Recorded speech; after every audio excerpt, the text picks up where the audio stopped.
Both wiper blades on the Mercedes C-Class are attached to the wiper arms by a single post, red arrows. No tools are needed to change them.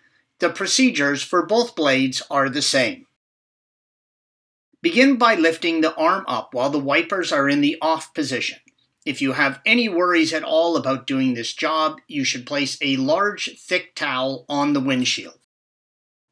If you let the wiper arm drop back onto the windshield while there is no blade on it, you can crack the windshield and turn an inexpensive DIY job into an expensive one very quickly.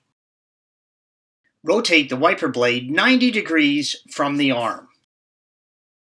Now you can just slide the blade off by moving it away from the arm, red arrow.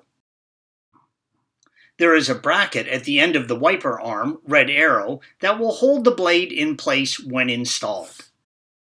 This photo illustrates how once the blade is installed and turned to the correct position, the bracket, red arrow, holds it in place. Thanks for watching. Click here to view the original article along with hundreds of other DIY content for your car.